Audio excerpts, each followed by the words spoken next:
हरि ओम श्री गुरुभ्यो नमः।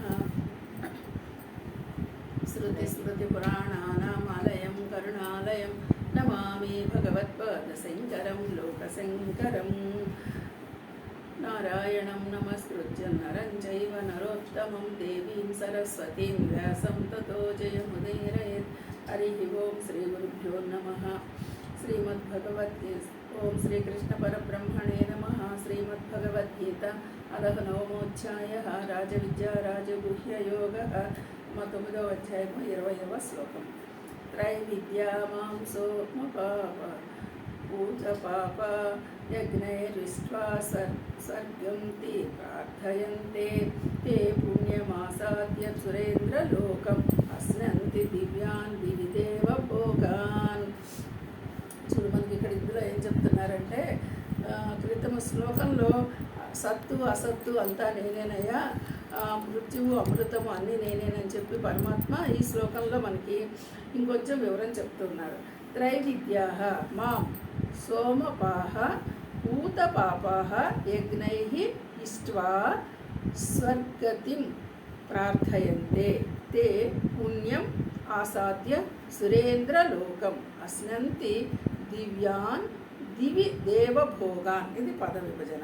చూడండి, ఇక్కడ త్రైవిద్య మాం సోమపాహ అంటే ఇక్కడ త్రైవిద్య త్రైవిద్య అంటే ఏమిటి? 3 విద్యలు, 3 వేదాలకు సంబంధించిన విద్యలు త్రైవిద్య.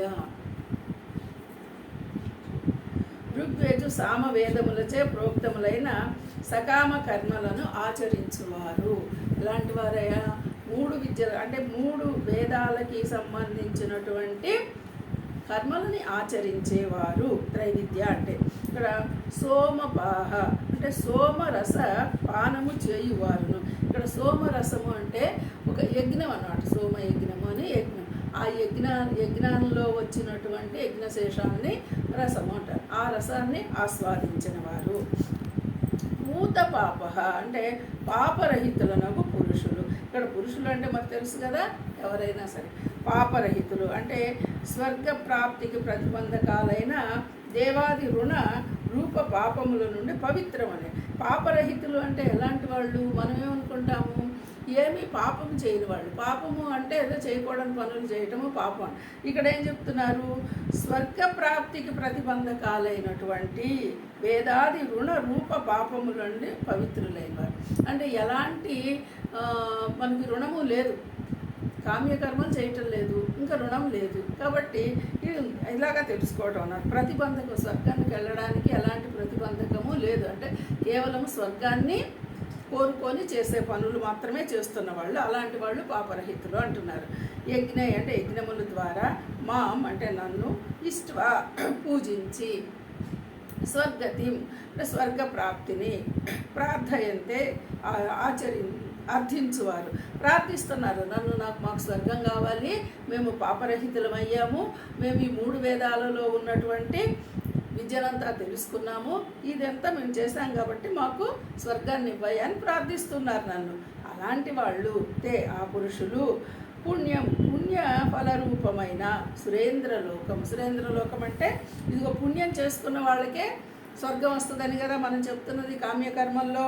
అలాంటి సురేంద్రలోకం అంటే ఇక్కడ స్వర్గలోకము అసాధ్య వాళ్ళు పొందుతారయ్యా. ఎలాగా?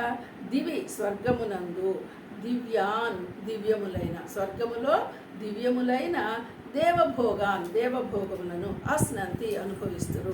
ఇప్పుడు మనకి ఈ శ్లోకంలో చెప్తున్న మాట ఏంటి?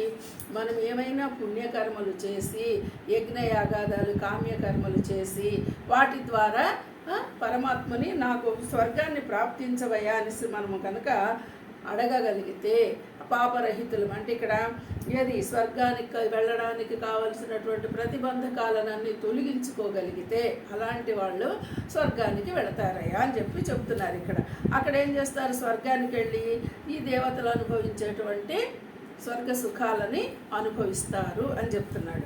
అయితే ఇక్కడ మరి మనము ఈ కామ్యకర్మల కోసము మనము పనిచేస్తున్నామా, జ్ఞానం కోసం పనిచేస్తున్నామా అన్నది నెక్స్ట్ చూద్దాం. ఇక్కడ 2 చెప్తున్నారు కాబట్టి కర్మ జ్ఞానం రెండు చెప్తున్నారు కాబట్టి ఇక్కడ కర్మల గురించి ఈ శ్లోకంలో మనకి చక్కగా చెప్పారనమాట. అది ఇక్కడ ఏంటంటే ఋగ్యజు సామ మూడు వేదములచే ప్రోక్తములైన సకామ కర్మలను చేయువారు అంటే ఏ కాలములో ఏ కర్మ చెయ్యాలో అలా నిత్య కర్మలు చేసేవారు.